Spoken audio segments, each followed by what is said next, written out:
All right. Thanks so much. Thank you so much for coming today. So we can start the session. A good number of people are here. So help yourself with tea and coffee, and biscuits, and also turn your phones to silent. So we do have problems with the live streaming, so it's not going to be streamed. However, we can be recorded, and then the recording will be available for the people who want to be here but couldn't make it today on the department website. So before starting and introducing Sejin to you, I think I would like to invite everyone to just briefly introduce ourselves to Sejin. So over to you. Sejin felt like Richard is just a new PhD student, so it's better for you to introduce yourself too. So my name is Sejin Lee, a lecturer in TEL from the Department of Education Research. Educational research. One of those look educational research, which is not a PhD student. All right. Sorry, hello, Leonie Robertson.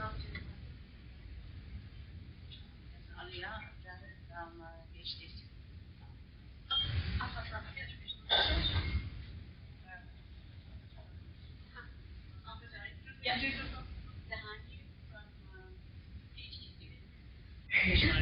Education.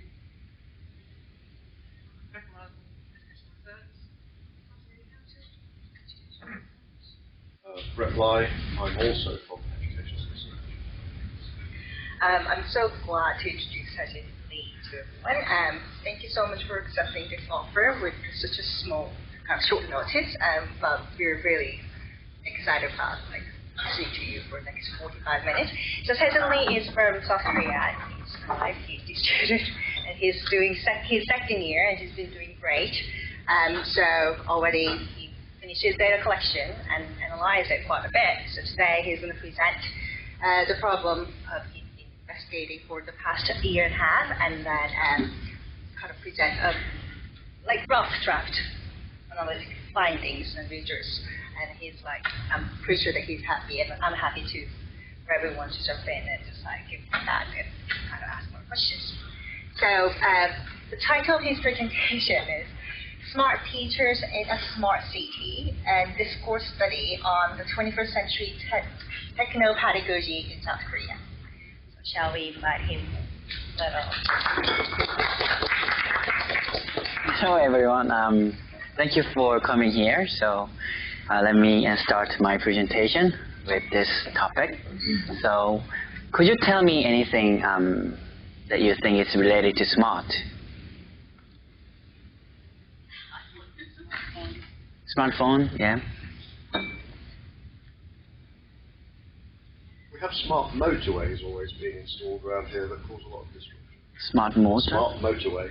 Motorway, oh. Yeah. Yeah, yeah. Well, in America, smart means clever, whereas in the UK, it means tidy. Pardon, tidy? It means tidy. Tidy, In the US, it means clever. Oh. Yeah, so he's just very, it's very smart. In the US, that means Clever. Whereas here, Wow. Oh, right, in terms of clothing. people Right. to know what it is. Oh. I don't think in the American context Wow. it means nothing to do with clothing. It's just So a smart motorway might actually be quite tidy, rather than... Maybe when it's finished. Without clothing here, I would say that you describe as smart. Having to refer to their intelligence there. That's the issue with you. Yeah. Okay, so, yeah, and then since I am kind of the half digital generation, I Googled it, and I found this. The first one is, this is band smart for two, right? It's kind of the cars. And then I found this website. It says smart home and smart products. So it has these devices. And I found this website. It has smart pension. Yes, so let me get back to this topic at the end of the presentation. So, and please tell me anything you found in common. And so let's begin. So as can be seen in many education reform policy in the world, like technology has been seen as a good thing which enhances learner capability, such as critical thinking ability or higher thinking ability. However, there has been a chasm between what has been stated in the text and what has been seen in the classroom where technology was integrated. So the teacher has been highlighted as a key agent in terms of technology integration. So various research has been done, such as factors affecting teachers, technology integration, and best ICT pedagogies using wiki blogs and podcasts and Twitters, and there has been this new learning method of flipped classroom. So these vendor teacher be exposed so that we can be efficient in measuring teacher performances. So like teachers who are not good at using technology has been regarded as a barrier which slow down the speed to reach the desirable educational future. So I'd like to question who is a smart teacher. I'd like to see the formation of rules and knowledge and responsibilities, and I'd like to also see the connection between the society and this construction of rules and knowledge and responsibilities. So I set the research question, as can be seen in the picture, and how are smart teachers conceptualized and constructed in smart education discourse, and how do the discourse and its effect shape teachers' perception and practices. So it has two different parts in one research question. So my research is going to be located in this void, which are related to technology-related educational reform policy enactment and teacher perceptions and practices in relation to technology use, and the last one will be teacher professional development in relation to technology use. So I decided to use the theory of discourse, which was proposed by Foucault, a French philosopher, and I'm going to adopt this specific research method, Foucauldian critical discourse analysis. It's the method of research into power relations to uncover in unequal discursive practices and social structures, which I mentioned that I'm interested in the connection between the formation and the society, which is, so that's why I'm going to use this research method, which was defined by my supervisor here and the other prominent scholars too. So for now, for this seminar, I'm going to focus on these two different research questions. I mentioned that I have two different research parts, and then this is related to the second part. Let me read these questions. How do teachers show their perception on the self and teaching toward smart education? That's the fourth question. And the last question is, how do teachers enact smart education in schools? So let me introduce my research site, which is Sejong Special Self-Governing Cities. Quite long, right? So I'm going to call it Sejong City. So it's a city launched in 2012, which is very, very young, right? And it's launched to decentralize Seoul, which is a capital city of Korea, South Korea. And the population is, okay, let me try, 275,000 and about that number, according to UN. And the Sejong is positioned as a smart city. So it has the top-class infrastructure. Every school has Wi-Fi network, and one tablet PC is given to all students. And electronic board is set up in every classroom. So also, like presumably, investment for smart education has been huge. Okay, let me try also. It's like 33,876,250 pounds. So it's the equivalent of 500 pounds for every family of 4 in the city, in the entire city, which is a lot of money, right? Just for 6 years, from 2012 to 16. So we can see that the influence of the smart education discourse would be very, very high in that city, which is the reason why I picked the city as a research site. So these are the analytical steps that I'm going to follow to answer the research question that I set.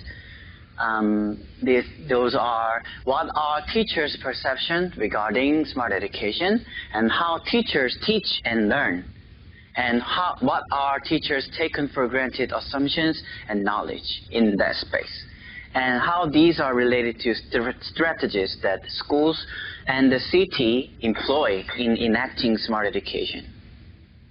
So I'd like to see the dynamic interactions. Okay, so let me tell you about my participants. I have 18 participants. I have 1 regional supervisor who was a teacher before, and then I have 2 head teachers, which are principal and vice principal in different schools. And they are also teachers, and they also used to be regional supervisors, which means they are quite experienced. They know what's going on in the school. And I have 5 leading teachers, 5 smart education leading teachers. So they are supposed to be very good in using technology. And I have 10 regular teachers. So in the length of profession in average, like this, 30 years for regional supervisor, 30 years for managers, and 9 years for leading teachers, and 4.5 years for regular teachers, which means they're quite younger compared to the other groups. So I adopted snowball method to recruit my participants. So I contacted regional supervisor, and she gave me the context of the leading teachers, and I used the human network resource that they had, and yeah, they gave me this number of 18. So, oh, okay. Did you see this movie? Yeah, it means that I had the advantage as a partial insider. Since I am a teacher, and also since I graduate from the same university as they did, so I could say that I understand what's going on inside, and I did this, so I emphasize them better. So it was quite successful to get their sincere answers from my research interview question. So for this seminar, I'm going to focus on this small data set, which I think is a kind of small system in the entire city. So this is one scoop of data set, and I have 1 regional supervisor, head teacher, and leading teacher, and 5 teachers. So this is how I analyze the interview data. I adopted the grounded theory method proposed by Cho and Lee, but they actually brought their idea from this book written by Corbin and Strauss. And then it has 3 different stages, which are open coding, actual coding, and selective coding. And this is how it looks. Open coding, I put some code by reading Korean, and then I try to find the connection. From this point, I use English. And I try to find the connection between codes, and then finally I try to develop a logic to connect my findings to the theory that I'm going to use. So these are the kind of reminder. So I'm going to present you the perceptions and practices and assumptions and knowledge and lastly strategies employed in the city. So my core finding, the first core finding is teacher perception. It's about, the main theme is demystification. They already had the ideas of these ideas that smart education itself is not going to help to innovate my learning and teaching. So what I found through this is what teachers say about that smart education. This page is related to good points of technology integration. So I found motivation, and Brett is going to help me. Okay, the motivation is definitely, I remember that children felt it. The smart classroom is new and fresh when I used the method. Yeah, and also found participation. It's a quote of participation. When I attended an open class, students were discussing in groups using their smart pads. What I liked the most was that all students participated in the lesson, and I thought that it is a way for the students who have difficulties to present their ideas with courage. And I also found this another quote, variety. There are a lot of activities that are quite difficult to do without using these smart pads. So, by using a map application, we see streets or contours in the map, or we see the actual movements of the human body in the science class. So yes, it gives more variety. And lastly, I found high achievement. I once taught some kids. I felt that quite positive, as those kids were very proactive. And this kid, second grade, about 8 years old, showed even greater result, which go far beyond my expectation while enjoying it. Then I thought to myself that I can do this in my lesson. Thank you very much. And then this is the what teachers say about from the kind of negative perspective. And who does have number 2? Yeah, and I found exaggeration. I feel that the definition on a connection of really nice words, even though I understand in which direction we would want to go. In fact, I was a little bit curious what on earth it means by global reading. Smart education, should I try it? Do you have number 2? Oh, The first one. The first one. Totally. Thank you. Since I think this is just a tool for a class, I think it is too exaggerated interpretation for the part saying excavating and developing talents to make students global leaders. Yeah, these are originally the answer from my question. What do you think about this definition provided by the government in the policy text? Yeah, I can read it. Yeah, thank you. Smart education is the 21st century education paradigm which excavates and develops student talent by innovating the education system such as educational contents, method, assessment, environment, utilizing information communication technology and network resources efficiently in school education based on ICT to make all students global leaders. I didn't put the bold marks here. It's the government who put this. So this is the answer from that question. How do they think about the definition of smart education? And could it go on for the rhetoric, the second one? I feel that the definition is quite a little a connection of really nice words, even though I understand in which direction we would want to go. In fact, I was a little bit curious what on earth it means by global leader. Yeah. And then I also found the understanding of just one kind. Smart education seems just like a kind of education. In lessons, just as we need research or something else. I can't think of it all at the moment. I think one of those kinds just have to come up.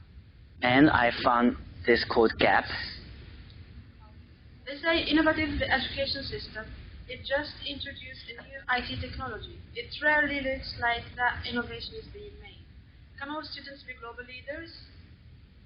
Just because we teach something. So I don't think it provides a methodological paradigm. And the last quote that I found is not for all. Yeah. So after all, there are some children who go well with smart education and the other children who don't. Rather than focusing on all students, I think it would make more sense to find someone who has talent and support them a bit more. Yeah.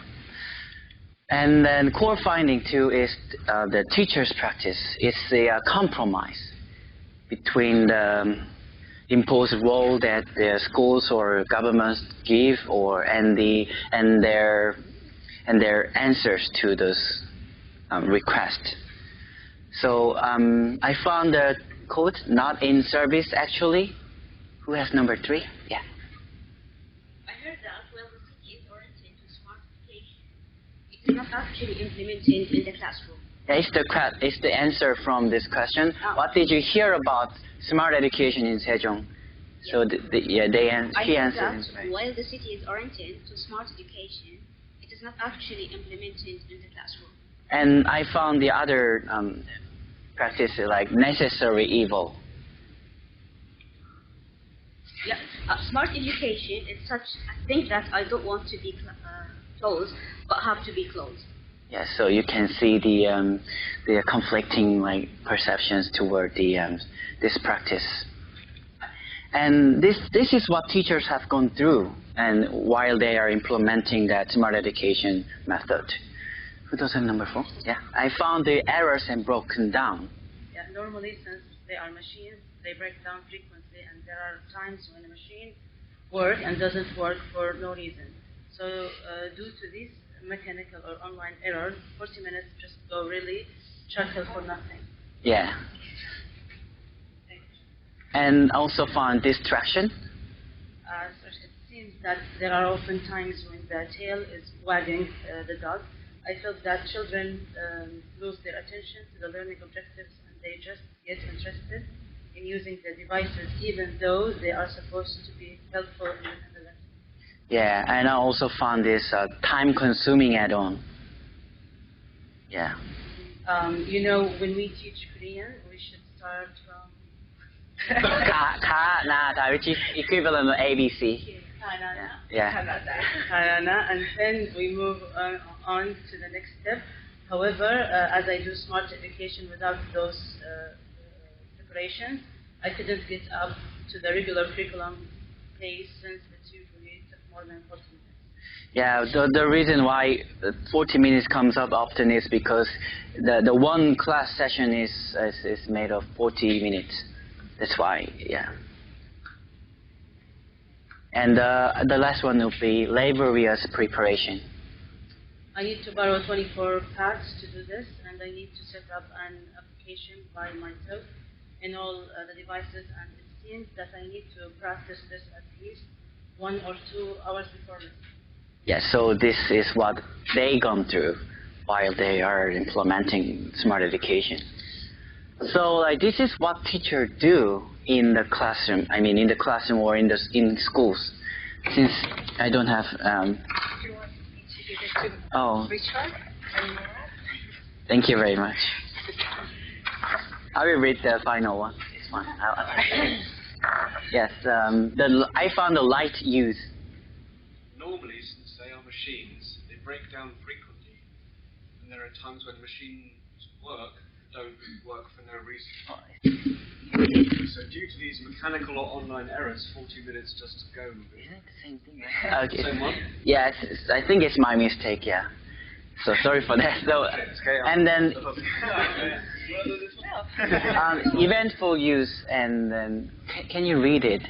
Second one is right. Second one. Okay. When it comes to an open class, in fact, it is not overstated. Even if I say all the teachers do smart lessons, well, it is hard to find a lesson without these smart devices: teacher's computer, teacher's cell phone. So, in case of non-use, I found unwanted training and self-blame. This year, teachers voluntarily started to open training courses. Among those, there was a smart education course too. I went for the course just because it was my colleague teaching as a trainer, even though I was not interested in it. Yeah, so you can see what's going on there. Okay, the self-blame, I'm going to ask so do you have any stress for not doing it, or feel like that I don't do it even though I have to? Yes, it's because there are many teachers using these things. I feel sometimes sorry for my students. If they were with that teacher, they could have done that sort of thinking. Yeah, so you can see it's quite tragic to see. Yeah, so light use is a code for a very light level of technology integration. Like if you ask me, then what is like heavy use? Then it's going to be like project-based learning, which use technology from the beginning to the end. So like say they are going to like make a video, and but before then they're going to search the internet to find all the data. So like students have to engage like in the classroom, and they have to use technology from the beginning, and at the end the teacher have to design it from the beginning. So it means that teacher put a lot of effort for one project. And eventful use would be related to open class. So whenever they have this kind of special occasion, like open class, so parents or the other teachers would come to the class, so they have to come up with something looking very nice. So that would be the eventful use. Yeah. So the core finding 3 is related to assumptions and knowledge. So I'm asking this question: why is this all possible? So these 2 teachers quite give some kind of ideas for that question. I found the voices. So I'm going to ask. So I wonder this expression: someone let us do smart education. Then who is someone? I mean, from high up there, the government says they are doing it. So talks have been going on here and there. There's been talk that education should be changed to the change of the era, and teachers should have some ideas like that. Yeah, and then I also found the other terms like society. And yeah. I think smart education is just socialization. For example, now we have Apple Watch. Not using it, although you know how to use it, is different from you can't use it because you do not know how to use it. Just as the society is flowing, we need to keep the pace. Yeah. So I tried to come up with the assumptions that teachers have. I found 4 different terms. I have duties, survival, consumer-oriented, and individual. So speaking of duties, it is teachers' job to socialize students so that they can be prepared for the changing society. It's the kind of external goal of education. And survival is something like, if we don't keep pace with society, we cannot survive, meaning that we are going to die or extinct, right? So, and the consumer-oriented it is desirable to satisfy the needs of the people who need service. And lastly, individual kind of assumption were quite also prominent. It is nobody's fault but yours if you can't manage it to keep pace with society. So better be autonomous. So the last one is the art of strategies employed in the space I'm going to read. So I found 4 different quotes. Smart teachers were distributed in the school. So let me read it. Since we are in primary school, we move as a year grade team in most of the cases, which have the influential power staying in the year grade. So for the upcoming year, we intend to allocate IT managers. They are originally teachers, which are good at using technology. So the better one can take charge of the grade. They will play an active role as consulting agents with their influential power. This is the interview quote of school manager.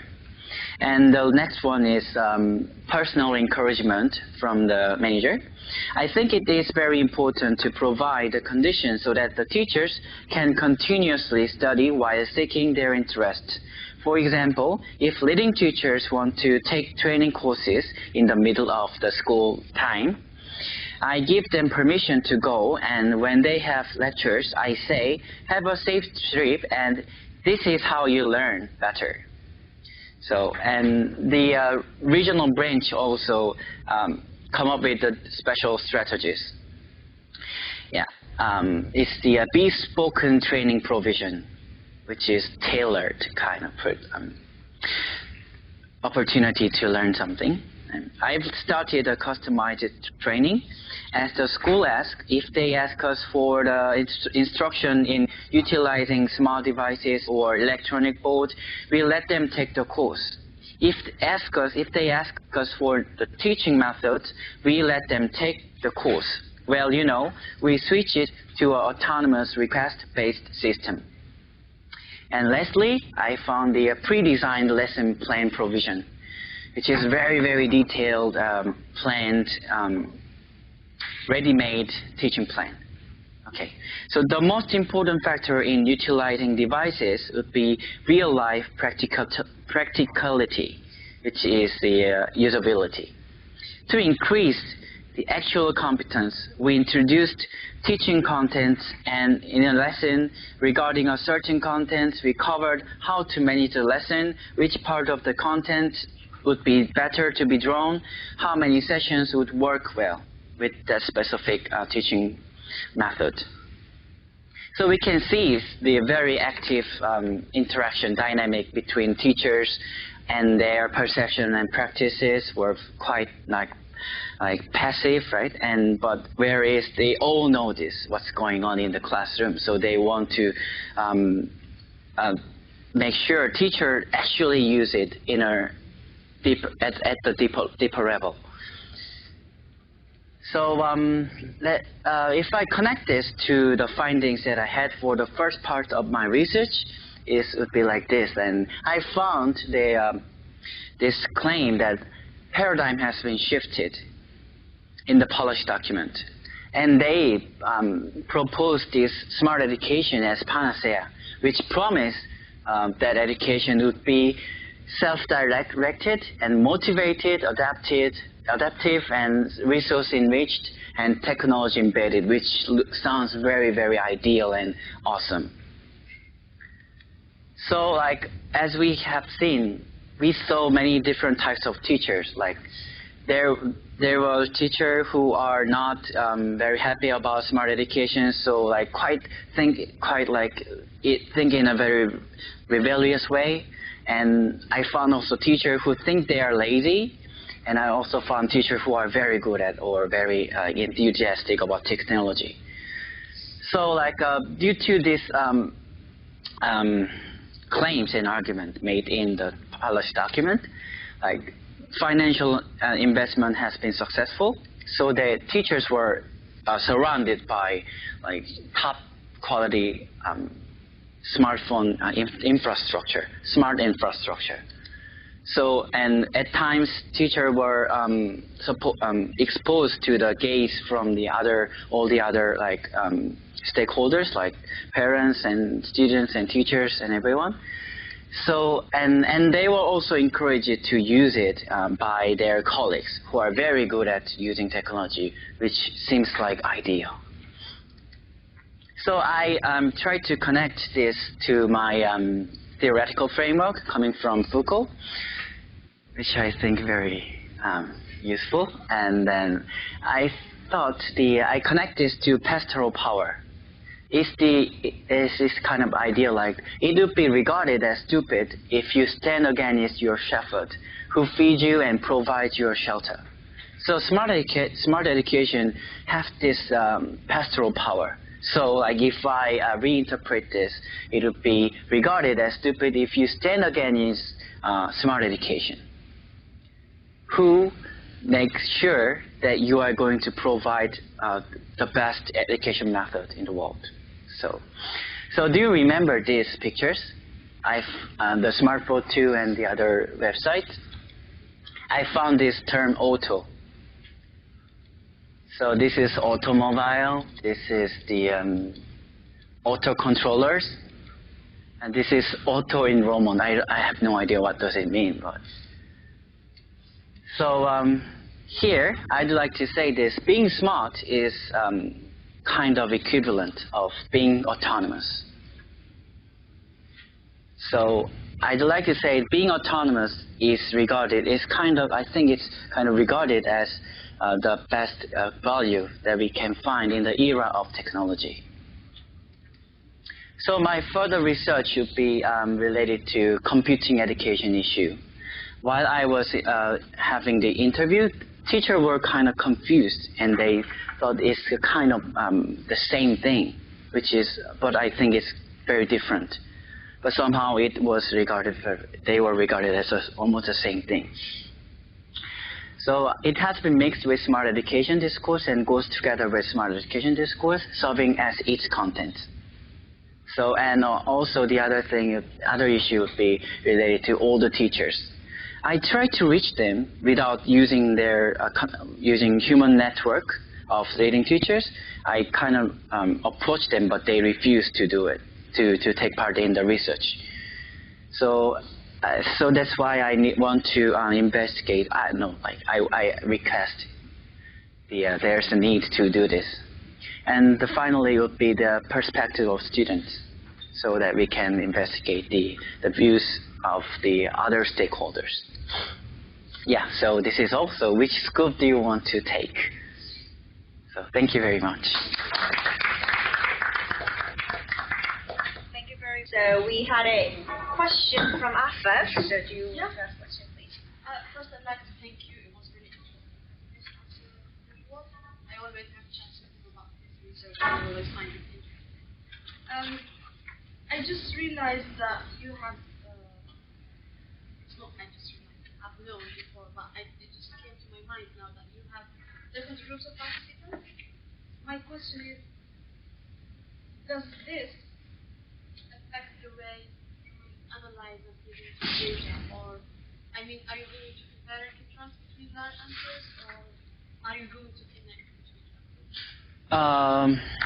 For now, I haven't developed that idea yet, because I just have collected them.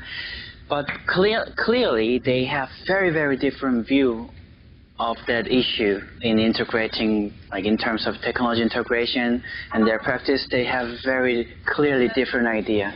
So yeah, if I compare those perceptions and practices between those two groups, especially with the leading teachers and regular teachers, I think I can get very interesting ideas from that comparison. Yeah. Yes. Hi, thanks. Being a bit of sort of a sociologist / policy focused person, my question is, where does this stuff come from? Where does the idea that we have to have smart education come from?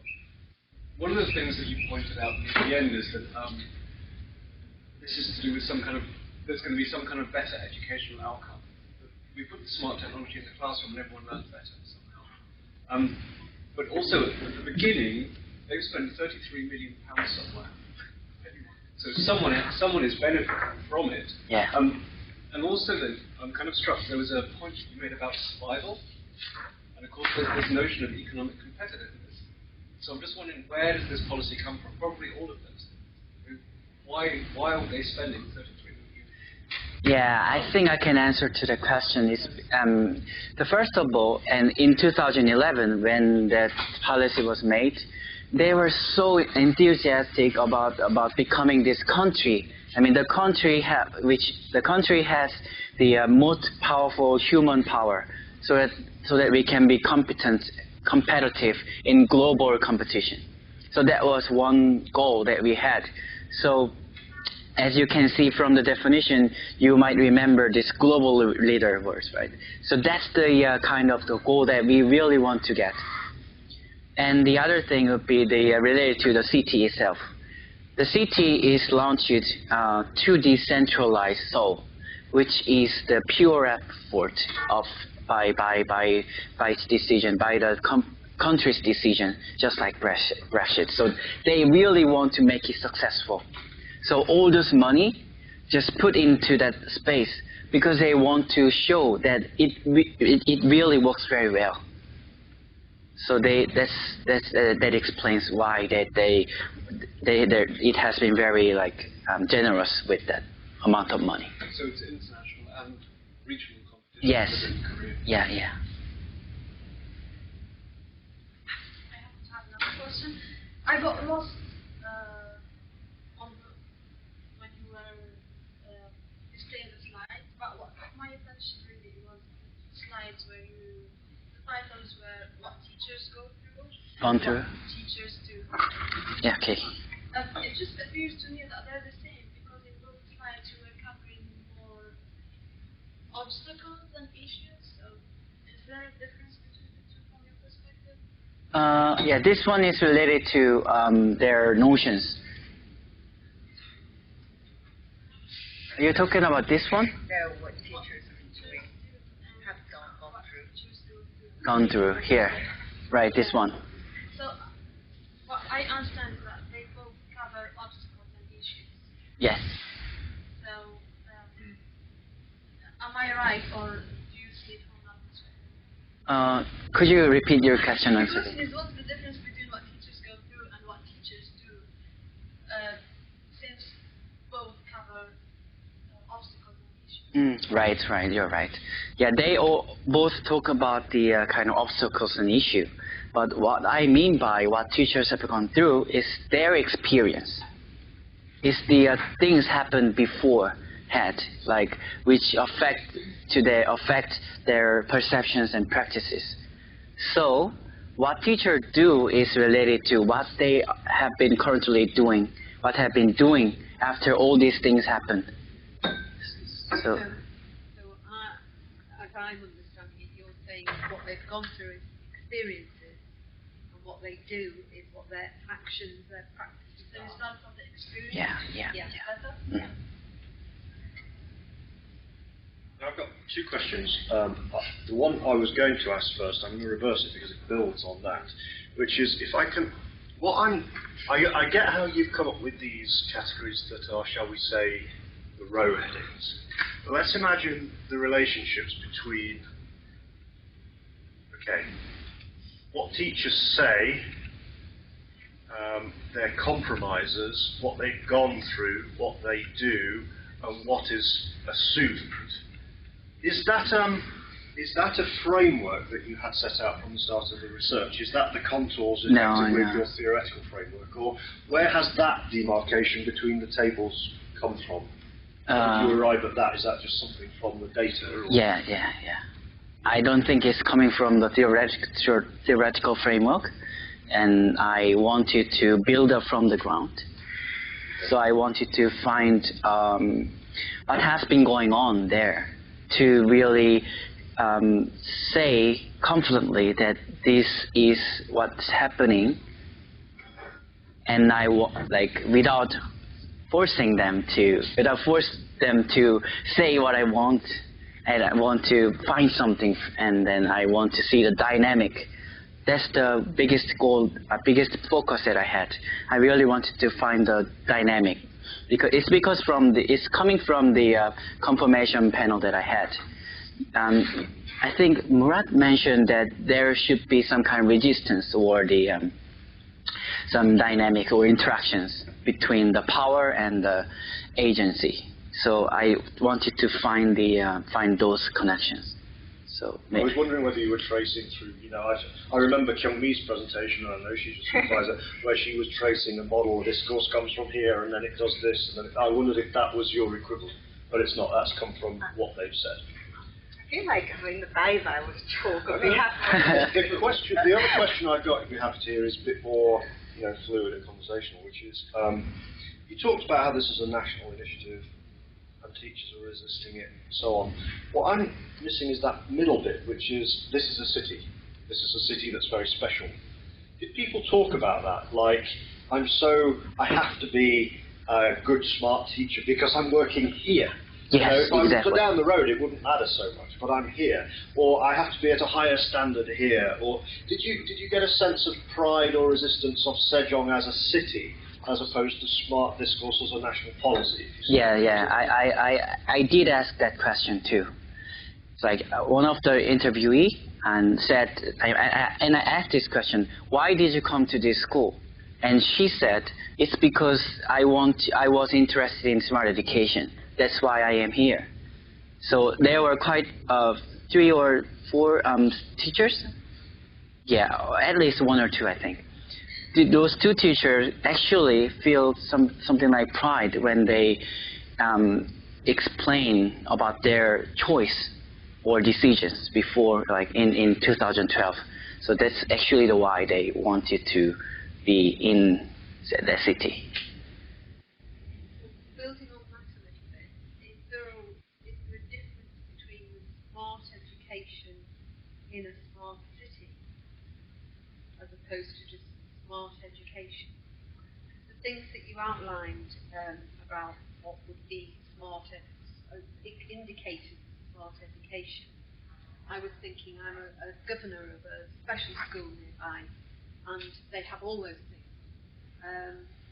But I don't know they would have seen themselves as a smart school, and even if they did see themselves as a smart school, they're not located in a smart city. So is there something different about being in a smart city? Yeah, smart city and smart education cannot be the same thing. Smart education is a bigger concept. It's a policy targeting to achieve all the goals as a nationwide. Whereas smart city is a kind of propaganda that the government wants to advertise. So does it make the smart education, is the smart education in the smart city smarter than the smart education outside the smart city? If that makes sense. It's very hard. I don't know. Yeah. Could you help me? I mean, the smart city, people, I would say, it's just national policy, but people take it more seriously. And there has been actual financial investment in all those schools. So not like some other city, they still have smart education as their desired goal, but that doesn't necessarily mean that they have iPad everywhere. So this is, I'll say, in terms of Foucauldian kind of notion, discourse is really, really dominant in this. So it's like smart education discourse is so much more dominant in smart city compared to how powerful it is in other different cities in Korea. Am I right? Exactly. I mean, a similar way of getting at something, it's very similar, I think, it's just a slightly different way of phrasing it, is it intended that teachers and policymakers from other cities would look at Sejong and see their own future? You know, like in the future, all cities will be like that one. Or is this intended forever to be a flagship for gifted students, gifted teachers, you know, some sort of national stuff will all be based here, but it's always intended that the rest will not go down that route? So is it a specifically isolated initiative for a national reason, or is this is like a test bed for something we want to roll out everywhere? Yeah, the later one. It's a test bed. So I was going to analyze the National Research Institute report, which actually the title is the Smart Education Model for Sejong City. So what they want to do is that they want to experiment it and they want to implement it as a nationwide. But I think the only reason the government are not doing it is because of the financial investment that they have to do. So they want to see what's going on. Like if we provide all the devices and all the infrastructure. So after 7 years, now they don't provide tablets for one tablet for one student. They kind of revise it. So now they provide one pad for 4 students, and they want to see whether it works or not. So it's kind of the one step ahead experiment before they implement it as a nationwide. So there are a lot of leading schools which research the effects of smart education and the digital textbook or the coding, computing education research school. So we have a lot of them in the city. So it's a very special city, I think. Well, Sejin, that's really good, and I guess being involved in the early stages also just makes me think that it's quite a good development. I'm just curious in terms of the discourse of smartness in here. I guess that's in relation to the discussion for the past 5 minutes. So I think one comment that I'm going to make is that if this is a smart city, it might be helpful to you look at the other institutions like smart education. It probably is not the only thing in that Sejong City, right? There could be maybe smart hospital, smart other stuff that you could just build around the discourse around the smartness. But then, in relation to your work, I guess what I would like to ask is that, what is the role of smartness in all of this? And what I mean by is that if you look at any slice of history of educational technology, in any point you would see a dominant discourse through which we try to sell educational technology. So with the 50s, it was apparently efficiency, where people were trying to produce mass amounts of technological stuff so that they could produce mass amounts of people. And now with the internet, it came with the openness and diversity and this and that. So now apparently we're on the smart stage. But whatever you do, take one discourse and put the other. There's always that one dominant discourse through which we sell technology. And we know from the experience that it's just one discourse. It doesn't do much in practice. So how smartness fits into this historical trajectory?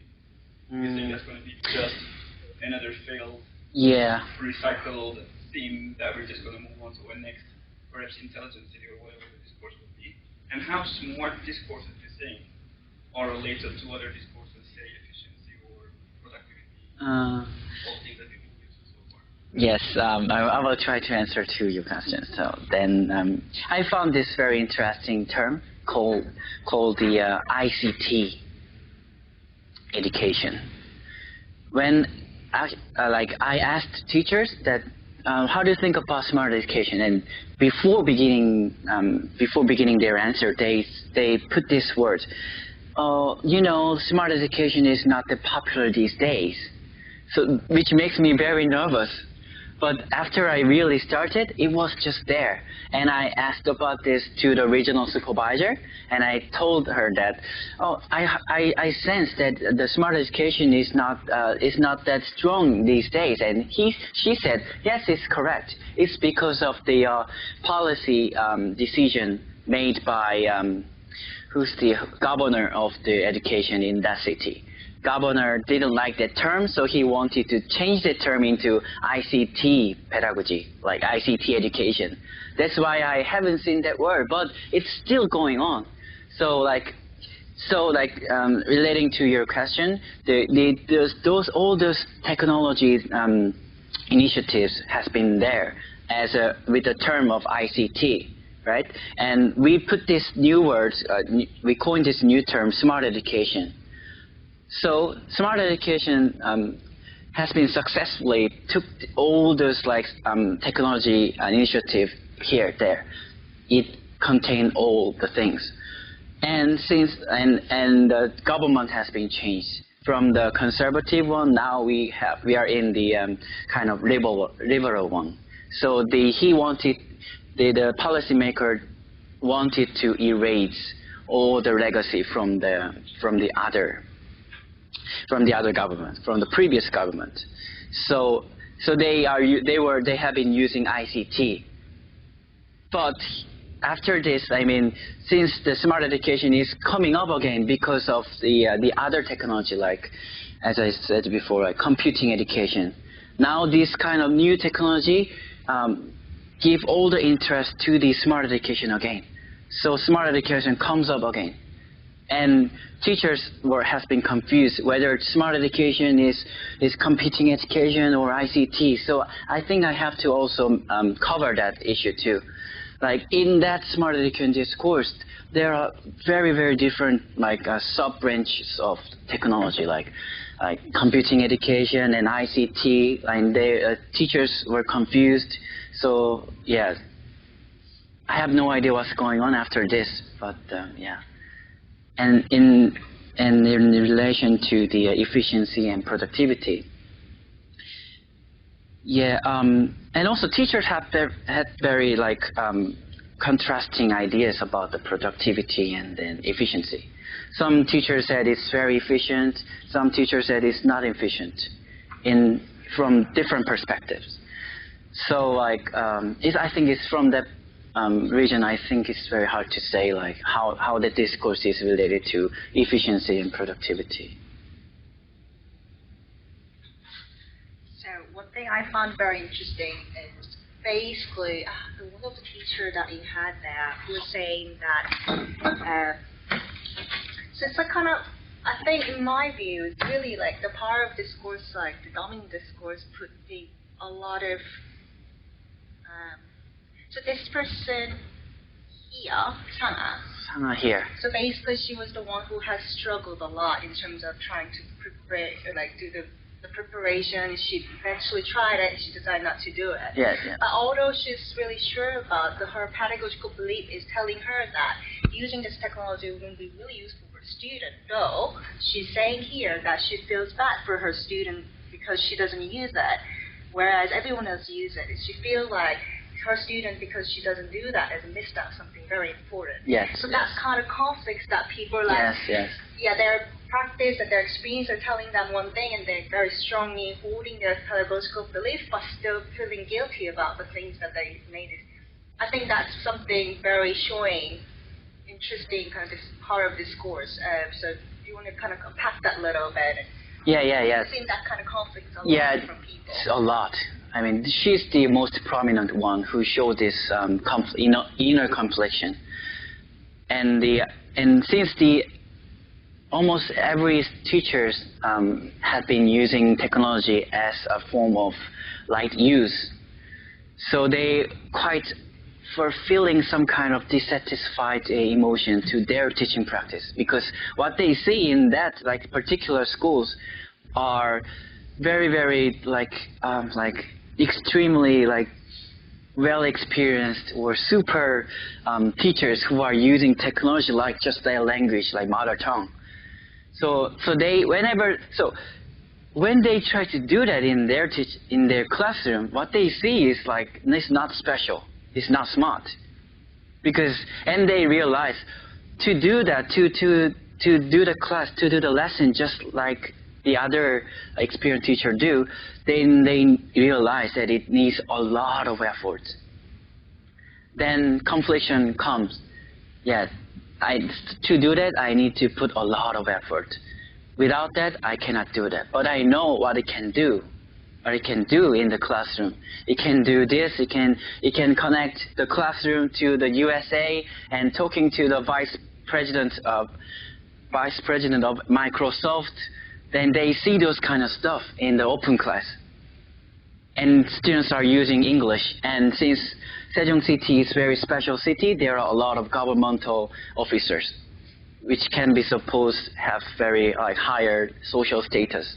So students have some kind of benefits from their parents.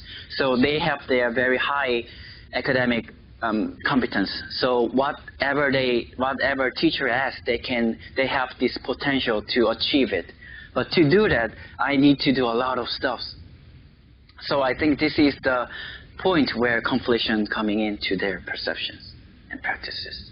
Yes.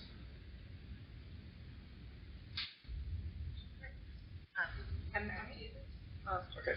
I was curious about the way this discourse is being shaped. What's the position, in your view, of academic research and scholarship?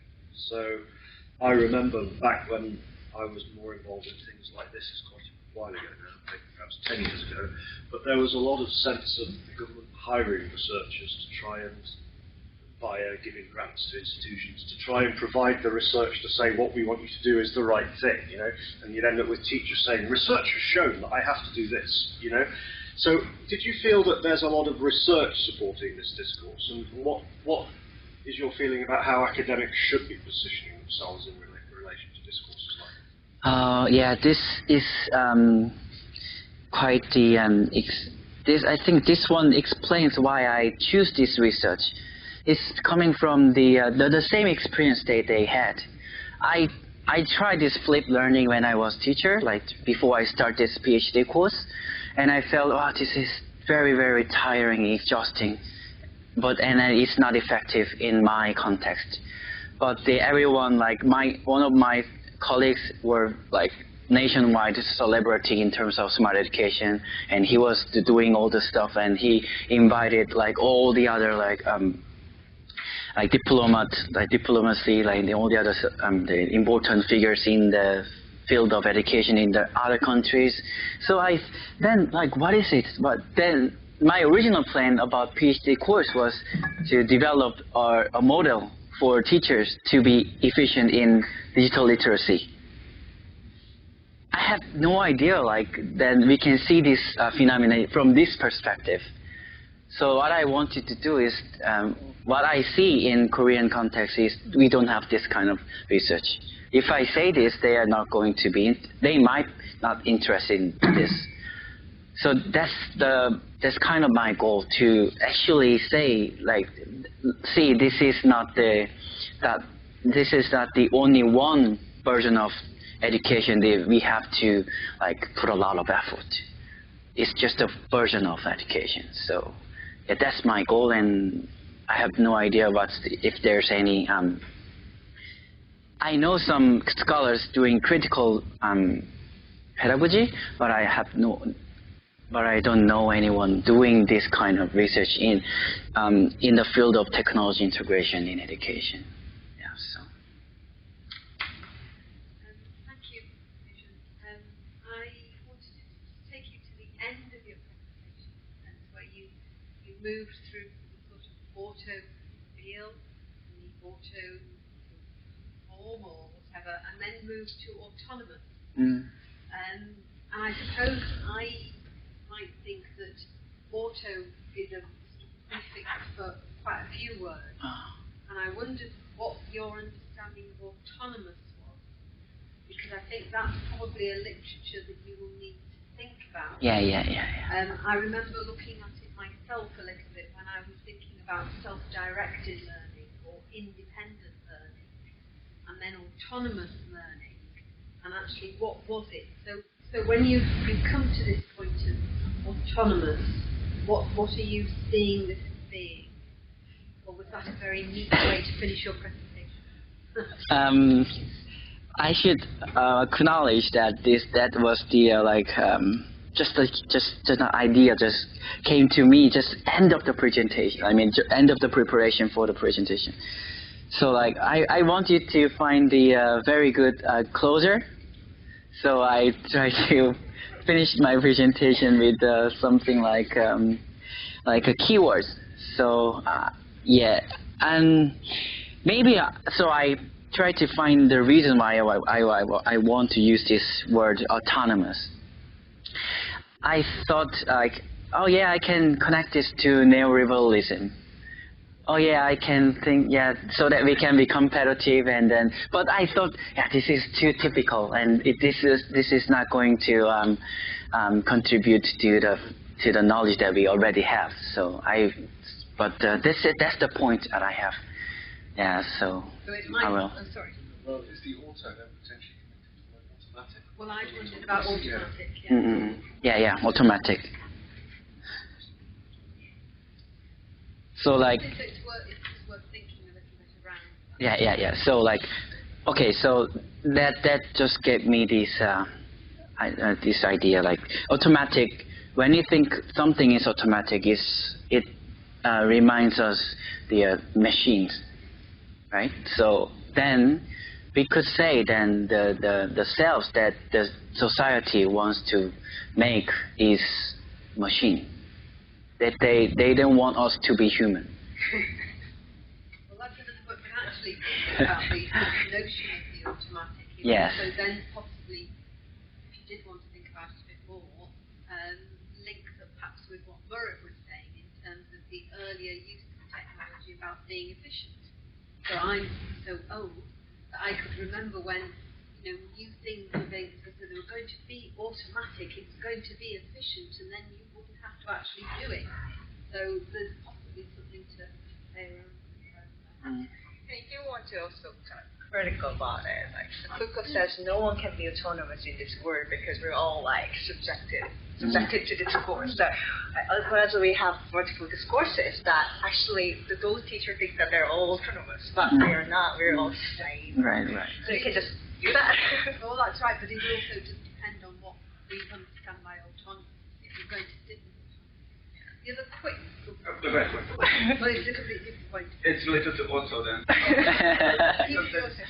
picks up again. Auto means actually self. That's coming from the Greek word. Okay. And in relation to, I guess, what you were saying, and then I guess in relation to what the community has said about this autonomous, nobody can be autonomous. I think that's quite important for this work to look at the teachers' sense of themselves as who they are, and all this enforcement of use of technology on them. So there could be something, and that also relates to what I was just, I guess, telling you earlier during the confirmation process, that that resistance is like where the photo part comes in, because you could be a good, perfect smart teacher without any use of technology, and that could be something that you could really develop.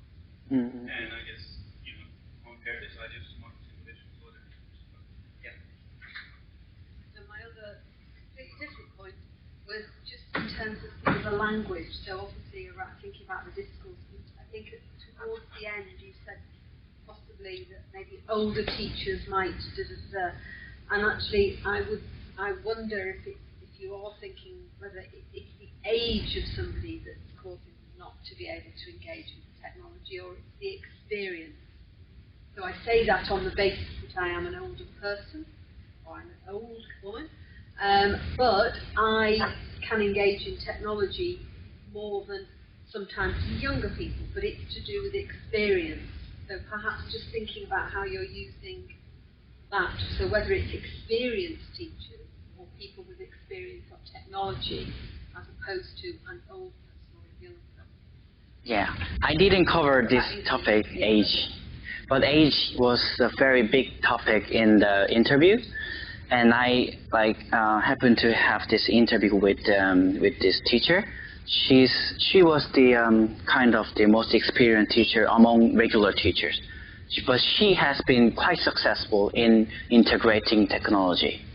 So she's saying in my age, this is like my colleagues often say, why do you bother yourself? You can just do whatever you like, what you are used to do. So I think that's the kind of the point that you mentioned, right? But she had this kind of the same perception, or the perception that since society is changing, I need to be professional in using technology. But at the same time, she confessed that sometimes I am yelling my students memorize it. She's confessed, but she's asking me, am I doing it this right? So she was not sure, even though she was experienced, and even though she knew that this kind of method is necessary, but she was kind of compared the very different types of teaching methods. Yeah, but Great. I wish you can memorize every single Yes. I really found them. I thank you so much for everyone to come. I thought it was a very good presentation. Also, I did pretty much enjoy a lot the discussion that we had. So I think it would be nice to finish it slightly earlier, so we can have nice air. The copy of presentation, PowerPoint, and video recording will be available shortly on our website. And the room will be available until 2:30 for continued conversation. But he's going to be upstairs too, so we can just all leave in this room. So next seminar is going to be May 15th.